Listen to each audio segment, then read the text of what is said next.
Na Radio. Le sexe et vous, 21h, 22h, du lundi au vendredi, avec le Love Store Planète Eros, zone commerciale Beaulieu à Puyles-Borough. Bonsoir à tous, bienvenue dans Le Sexe et vous, comme tous les soirs à 21h sur Na Radio Tube et Info, avec un jour spécial. Le mercredi, c'est le jour des enfants. Du coup, hommage au petit Schtroumpf. Aujourd'hui, on a la Schtroumpfette, Sophie Caldier, notre sexothérapeute Rochelet. Salut Sophie. Salut Benjamin.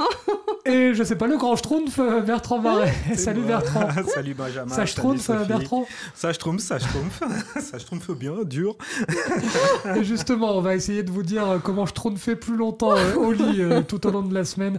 C'est une semaine spéciale. Vous pouvez réécouter évidemment les podcasts de lundi et mardi avec pas mal d'infos données par Bertrand et par Sophie. Vous le savez, vous pouvez poser vos questions à nos deux sexothérapeutes en fin d'émission. On va débuter, nous, avec l'ActuSex. ActuSex qui vient de Glamour, le magazine, Sophie, avec les 5 positions sexuelles les plus surcotées selon Glamour, évidemment. Glamour qui nous précise en introduction que chaque personne a ses propres préférences sexuelles. Si cette liste contient une position que vous adorez, n'hésitez pas surtout à continuer. La première position sexuelle la plus surcotée, on va voir si nos deux experts sont d'accord. Le 69, puisque Glamour précise, dans la pratique, un bon 69, c'est beaucoup trop de concentration. Qu'il s'agisse de ce que vous faites à l'autre ou ce que vous ressentez, vous n'êtes jamais complètement dedans. C'est ce qu'on appelle du travail vite fait, mal fait. Par rapport à ce que tu disais, Bertrand, dans l'émission d'hier, ça va un peu... T'as pas l'air d'accord, là, tu hoches la tête. Qu'est-ce que ça veut dire, ça, non non, là, c'était mon avis personnel, c'est ma réaction personnelle. Mais sinon, effectivement, peut-être que le côté consommation fait pour le lâcher prise, je peux comprendre ce que veut dire Glamour, c'est peut-être pas forcément la position idéale. Exact. C'est parfois le plus simple et le mieux. Sophie? Oui, c'est mieux de s'occuper chacun son tour. La petite fellation, le petit cuni, c'est mieux chacun son tour. On est bien concentré. Deuxième position la plus surcotée selon Glamour, on le rappelle, la co-girl inversée. Alors pour ceux qui ne savent pas, si l'on prend l'exemple d'un couple hétérosexuel, l'homme est allongé, la femme assise sur son sexe à califourchon, mais dos à lui. Glamour qui dit on est plus proche du crossfit que de la partie de plaisir, avec en prime vue sur les gros doigts de pied de monsieur non merci. Est-ce que tu es d'accord sur la vue des gros doigts de pied de monsieur, Sophie? C'est pas... Oui, mais c'est vrai que ça dépend les doigts de pied de monsieur. Hein. Ça se trouve, il y a des doigts de pied hyper sexy. Oui, c'est vrai. Hein, voilà, pourquoi des doigts gros de pied de doigts pianiste, de pied. peut-être. Mais ça, c'est vrai que Bertrand, là encore, on peut comprendre Glamour, ça fait un peu plus position de film porno qu'on veut répéter à la maison qu'autre chose, clair. En fait. C'est vrai. Mais pour l'homme, cette position, elle n'est pas désagréable. Hein. Ah, ça sent le test. Ça a été testé, approuvé.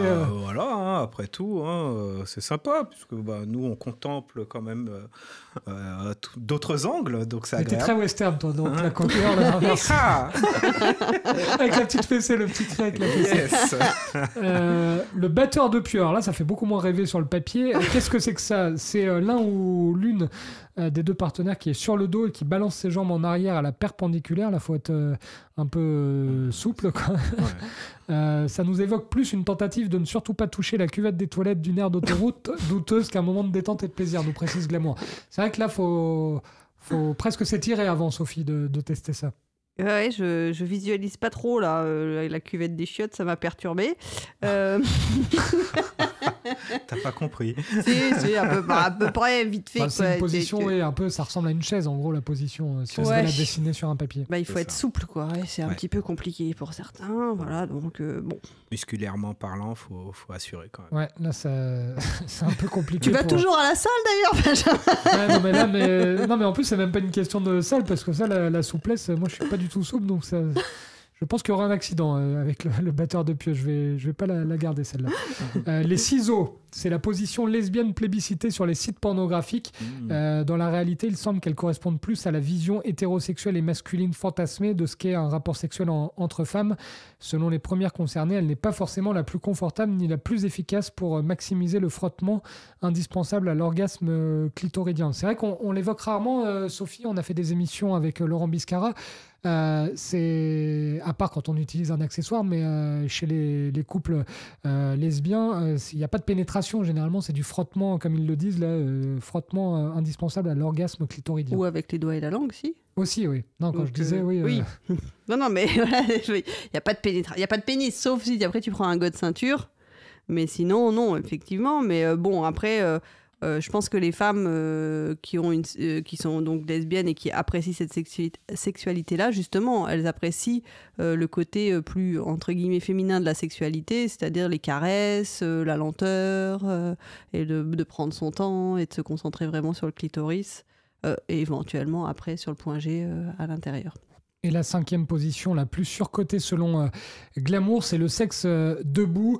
Et quand on lit l'explication, c'est vrai qu'on comprend un petit peu le journaliste ou la journaliste, je ne me rappelle plus, qui a écrit l'article, qui précise, vous la visualisez, cette scène de cinéma, un homme plaque une femme contre un mur, il lui soulève la jambe, la surélève et la pénètre, et ainsi, sans difficulté particulière, ils font l'amour dans la joie. Là où je rejoins un peu Glamour, Bertrand, c'est vrai que c'est quand même un peu facile sur le papier, pas forcément évident dans la pratique. C'est clair que le bonhomme, il doit être suffisamment musclé et bien charpenté pour pouvoir soulever la partenaire. Il faut voir le gabarit de la partenaire en face. Aussi, ouais. Mais pour durer au lit, puisque c'est le thème de la semaine, c'est pas forcément évident. C'est pas le top. On va parler de l'éjaculation prématurée dans un instant avec Sophie. Et puis en 3e partie, il y aura les causes de l'éjaculation prématurée avec Bertrand. Et puis évidemment, en 4e partie, on s'occupe de vous avec nos auditeurs qui peuvent nous interroger Sophie et Bertrand via la page Facebook ou l'adresse mail de la rédaction. On se retrouve dans un instant dans Le Sexe et vous. Nous sommes ensemble jusqu'à 22h. Naradio. La 2e partie du Sexe et vous, 21h, 22h, avec nos 2 sexothérapeutes, Sophie Caldier et Bertrand Barré. Vous vous êtes un petit peu répartis les tâches. Sophie, tu vas tout d'abord nous parler de l'éjaculation prématurée. Et là, j'adore quand tu imites un peu Maître Capello à nous faire la définition. C'est ça. À chaque fois, c'est moi là, qui donne la théorie de tout ça. Donc, hier, c'était la dysfonction érectile, si vous voulez réécouter. Aujourd'hui, donc, on parle plus de l'éjaculation prématurée. Et donc, je vais dire qu'il n'existe pas de définition admissible universalement de l'éjaculation prématurée. Il va y avoir des critères différents en fonction de l'homme et de la femme. La femme, les critères du côté féminin, c'est selon la satisfaction de la partenaire. L'éjaculation serait prématurée si elle survenait dans 50% des cas avant d'avoir satisfait la femme, c'est-à-dire avant d'avoir provoqué un orgasme. Dans ce cas-là, il y a beaucoup d'hommes qui souffrent d'éjaculation prématurée. Oui, c'est sûr. S'il n'y a pas, entre guillemets, avant tous les préliminaires qui permettent à la femme de, comme on l'a déjà dit, de préchauffer le four, puisque la femme va être plutôt four et l'homme plutôt chalumeau. Donc voilà la petite différence, le côté féminin, effectivement, il y a besoin de beaucoup plus de préliminaires pour une femme en général que pour un homme. Et du côté masculin, donc l'éjaculation prématurée, ça va être plutôt, quand elle survient systématiquement avant que l'homme le souhaite. Donc le facteur temps compte pour poser des limites raisonnables, c'est-à-dire que un homme qui va pas sentir son éjaculation arriver, va déjà, et la laisser donc sortir, va penser déjà qu'elle est prématurée pour lui. Donc en résumé, voilà une définition sensée de l'éjaculation prématurée. Donc c'est plutôt une éjaculation qui survient dans la majorité des rapports sexuels en moins de 2 à 4 minutes après la pénétration et qui gêne au moins un des 2 partenaires. Voilà, déjà, il faut vraiment se baser là-dessus, c'est poser ce cadre-là pour définir une éjaculation prématurée. C'est aussi quand il y a souffrance. C'est toujours, à nouveau, il y a symptômes quand il y a une souffrance. S'il n'y a pas de souffrance ni d'un côté ni de l'autre, ni du côté de l'homme ni du côté de la femme, si les 2 arrivent à prendre leur plaisir comme ça, il y aura pas, ça ne va pas être mis en avant. C'est seulement s'il y en a un des 2 qui souffre. Oui, il faut avoir une femme qui est plus micro-ondes que four, qui monte rapidement en température et qui a un orgasme très rapide pour aller avec un éjaculateur précoce, Bertrand. C'est ça, ou que l'éjaculateur précoce prenne bien les précautions avant, avec de vrais préliminaires, de manière à ce que madame soit satisfaite au bon moment. Et puis, il y a justement, moi j'en ai déjà reçu au cabinet, qui disent c'est des super amants en fait, parce qu'ils ont développé tout le côté avant la pénétration, donc, et qu'on a souvent tendance à mettre en dehors du rapport sexuel. On a tendance à mettre rapport sexuel égale pénétration, mais du coup, les éjaculateurs prématurés mettent tout ensemble et considèrent les préliminaires comme l'acte sexuel, et voir ça peut s'arrêter même à ce moment-là. Ils n'ont pas forcément besoin de pénétrer. Et c'est de plus en plus, on en parle de plus en plus maintenant dans les journaux et dans l'actu sexe. Un rapport sexuel, c'est pas forcément avec pénétration. Donc les éjaculateurs prématurés développent vraiment toutes ces capacités, toutes ces compétences avant la pénétration, ce qui est tout un plaisir pour une femme. C'est d'ailleurs peut-être le conseil, Bertrand, avant d'avoir la solution médicale à ce problème, c'est le conseil peut-être à donner à un homme qui souffre d'éjaculation prématurée, c'est de développer encore plus les préliminaires. Exactement, complètement. C'est vraiment prendre le temps de découvrir la partenaire, d'explorer la partenaire, ce qui va lui permettre de mieux gérer son excitation et justement faire en sorte de durer plus longtemps, progressivement, et constater que sa partenaire, elle est vraiment connectée à lui et inversement. Donc Mais même du coup, pour les non-éjaculateurs prématurés, c'est bien de développer tout ce côté-là. Hein. Justement, de systématiser ça dans le rapport sexuel, et c'est hyper important pour une sexualité épanouie dans le couple. C'est clair. Et si vous souffrez d'éjaculation prématurée, n'hésitez pas à poser vos questions à Sophie et à Bertrand, puisqu'on n'a pas Bertrand toutes les semaines dans l'émission. Donc, si vous avez des problèmes d'érection, des problèmes d'éjaculation prématurée, messieurs, et que vous préférez poser votre question à Bertrand qu'à Sophie, vous pouvez taper à la porte de Naradio. Bertrand qui va d'ailleurs, dans un instant, nous donner un petit peu les causes de l'éjaculation prématurées, et elles sont nombreuses. Ne bougez pas, on revient dans un instant sur Naradio. Naradio. La troisième partie du Sexe et vous, 21h, 22h, on parle d'éjaculation prématurée avec Sophie Caldier, notre sexologue et sexothérapeute rochelaise, et avec Bertrand Barré qui lui exerce plutôt du côté de Paris mais qui a un rayonnement international. Bertrand, et c'est Bertrand justement qui va garder la main, puisque Bertrand, il y a pas mal de causes différentes pour l'éjaculation prématurée, donc je pense qu'il y a des auditeurs qui vont tendre l'oreille et t'écouter attentivement. Alors effectivement, il faut savoir, messieurs, que de toute façon, nous sommes biologiquement programmés pour éjaculer rapidement. Parce qu'il faut savoir que dans la préhistoire, il y avait danger et l'objectif, c'était la reproduction avant toute chose. Donc il fallait que ça se passe rapidement, on rentre, on éjacule, on sort, on court, de manière à éviter les dangers. On court. Ouais, La femme est un danger. S'il y a un zébu, Sophie. On ne sait jamais ce qui pouvait se passer à cette époque. Un dinosaure, attends. Donc il faut savoir qu'on avait... Tu laisses la femme là et tu t'en vas. On a été paramétré comme ça, donc ça c'est dans nos gènes. Et donc apprendre à durer plus longtemps, c'est un apprentissage. C'est au fur et à mesure dans le temps, on apprend justement, la deuxième partie, c'est la masturbation, à connaître son corps, à ressentir les sensations. Et voilà, hein, il y a beaucoup de tabous là-dessus. Donc la plupart des hommes, on a appris à se masturber rapidement, souvent caché, pour pas être attrapé par les parents. Et puis c'était tabou, ça se dit pas, c'est sale, il ne faut pas. Donc du coup, si l'apprentissage se fait de façon négative, eh bien on intègre quelque chose au fur et à mesure dans le corps qui fait que tout se fait rapidement. Donc ça, c'est une des causes de l'éjaculation rapide. Et donc, il y a une méconnaissance du corps et de ses sensations. Ce qui est important à savoir, c'est qu'on ne peut pas gérer son éjaculation. On ne peut gérer que donc l'excitation. Donc, si on ne connaît pas bien son corps, si on ne sait pas où est le point, ce qu'on appelle le point de non-retour, eh ben, il y a débordement. Donc, sur une échelle de 0 à 10, si vous partez du principe que 6, 7, c'est le point de non-retour, à partir du moment où vous arrivez à 7, 8, ça y est, c'est trop tard et mince. Et là, c'est le drame. Et là, c'est le drame. Voilà. Donc, il y a également l'hypersensibilité, c'est-à-dire que selon la manière dont vous avez appris à connaître votre corps, à vous toucher, eh ben, vous pouvez être extrêmement sensible. Et le fait qu'une femme vienne, ou une femme ou un homme, hein, peu importe, votre partenaire vous caresse, ça peut venir très très rapidement en excitation.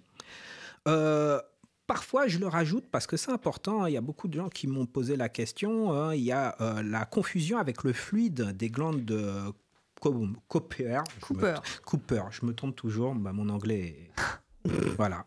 Pourtant, Et- tu maîtrises bien la cowgirl, donc Copper, c'est le même C'est début. pas pareil, c'est pas pareil, c'est différent. Donc c'est en fait le fluide qui va ressortir au début, puisque c'est un lubrifiant naturel qui va aider à la pénétration. Et parfois, certains hommes ont un fluide qui est abondant au début et se disent, mince, ça y est, c'est déjà fini. Donc c'est pas le cas. Donc faire bien la différence entre les deux. Il y a le rapport sexuel réussi pour un homme est égal à pénétration et éjaculation. Ça, faut arrêter ce schéma-là. C'est ce qu'on a dit tout à l'heure. C'est pas parce qu'il y a pénétration et éjaculation qu'il y a forcément un rapport sexuel. Certains oublient complètement, les gens qui viennent me voir oublient complètement toute la période de préliminaire. Et donc se disent, j'ai pas fait l'amour. Alors que la période de préliminaire est importante. Alors je rajoute, pas de découverte et d'exploration du corps de la partenaire. Ça fait partie du fait que ça va trop vite. Les préliminaires trop longs, parfois ça peut être l'inverse. Donc les préliminaires sont trop longs, trop existants et du coup il n'y a pas de gestion de l'excitation en fait. C'est-à-dire que la personne arrive à être tellement excitée qu'au moment où elle rentre sur l'échelle de 0 à 10, elle est déjà à 8-9. Donc, elle ne peut plus gérer. Donc ça, on gère ça avec le souffle, la respiration, le mouvement de va-et-vient. Et puis, à rajouter le manque de confiance en soi et puis les rapports sexuels trop espacés ou les effets de l'abstinence. Bien sûr, si ça fait 6 mois que vous n'avez rien fait et que vous vous retrouvez avec une partenaire ou un partenaire, ça peut aller très, très rapidement. Mais ça, c'est normal. Et là, une fois qu'on a identifié les causes de son éjaculation prématurée, Bertrand, c'est plus facile après de solutionner. D'ailleurs, il peut y avoir plusieurs causes. Il peut y avoir, parmi les 10, on ne souffre pas forcément d'un des 10 points. On n'est pas obligé de tout cumuler. Non, ça c'est sûr, heureusement.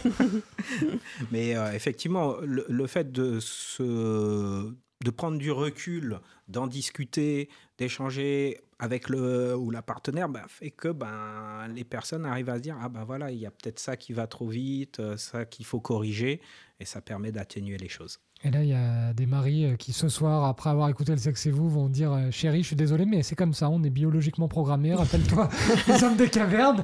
Et là, maman, elle va dire merci Bertrand Barré. Bravo. Non, mais il a dit qu'il fallait s'entraîner. C'est pas parce qu'on est programmé comme ça, on est programmé pour pas faire de sport, on est programmé pour pas mal de trucs, mais à un moment, non, c'est aussi s'entraîner. La sexualité, c'est un apprentissage. C'est un apprentissage, c'est ça. Rien n'est acquis. Bravo, Sophie. Le mot de la fin, pas tout à fait, puisque dans un instant, il y a Charlie, Johanna et Tiff qui attendent la réponse à leurs questions. On va évidemment prendre le temps de vous répondre avec grand plaisir. On revient dans un instant dans le Sexe et vous. Naradio. La dernière partie du Sexe et vous, 21h, 22h, et la dernière partie, évidemment, elle est consacrée à nos auditeurs et à nos auditrices, avec tout d'abord Charlie, qui nous dit « Est-ce qu'on peut être égoïste dans l'orgasme ? Pensez d'abord à sa jouissance. » Ça va pas trop avec la théorie de monsieur Bertrand Barré, ça. Oui, je pense que c'est possible. Il y a un moment donné où il faut se faire plaisir. C'est un partage. Ça veut dire qu'à un moment donné, il faut penser à l'autre, mais pas que. Il faut penser à soi aussi. Et donc, ça peut être un échange. Du moment que la communication est bonne, n'est-ce pas, Sophie ? Communiquer pour mieux niquer. Voilà. Donc, Ça faisait longtemps. Ça faisait longtemps, tu l'avais pas sorti depuis C'est longtemps. vrai. donc c'est vraiment un partage, mais parfois, il faut penser à soi, sinon on s'oublie et on ne prend pas son pied. Quand même garder un minimum d'altruisme, Sophie, mais on peut de temps en temps... Charlie, je pense que... Alors, je sais plus si c'est une fille ou un garçon, parce que Ouais, Charlie, avec cette orthographe, c'est compliqué de savoir. Mais généralement, quand on pose cette question-là, c'est qu'on a déjà pensé à la réponse. Oui, mais non, mais en même temps, il dit dans l'orgasme, il dit pas dans le rapport sexuel. Enfin, je dis il, excuse-moi si c'est une femme, mais bon, c'est en tout cas, il dit dans l'orgasme. Donc, du coup, c'est pas forcément dans tout le rapport sexuel. Oui, c'est vrai. Il parle de la chute, de la fin, donc dans sa jouissance. Donc, je pense que tout le long du rapport sexuel, bien évidemment, on est connecté, centré aussi sur l'autre et sur soi, sur ses sensations, mais qu'à la fin, dans la jouissance et dans l'orgasme, et ben là, on est complètement centré sur soi, puisque c'est sa jouissance. On la partage bien évidemment avec l'autre, on l'offre à l'autre, mais pour l'offrir à l'autre, il faut déjà se l'offrir à soi-même. On a des questions existentielles ce soir de la part de nos auditeurs et de nos auditrices, puisque Johanna Bertrand nous demande s'il faut être stratège en amour. Toi, le roi, le Machiavel de l'amour. Alors, faut-il être stratège en amour? Oui, je pense que parfois, un minimum. Il faut effectivement jouer au niveau de la séduction. Ça, c'est les mecs, hein, vous êtes entre vous là. Oh que non. Comme si les femmes n'étaient pas stratèges. Pas du tout. Il y a le livre de Robert Greene sur la séduction et justement qui explique un petit peu toutes les personnes historiquement connues qui sont des séducteurs ou des séductrices. Je pense à Cléopâtre, par exemple, pour les femmes, qui est une séductrice et qui a su retourner la tête de beaucoup d'hommes à cette époque.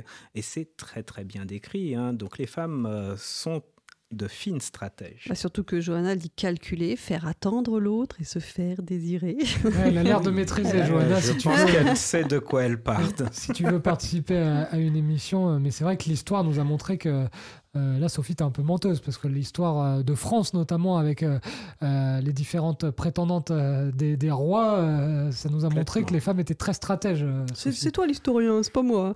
Mais non, je pense qu'il faut être les deux, en fait. Il faut être stratège peut-être pour séduire, dans la séduction, je dirais plus que dans l'amour.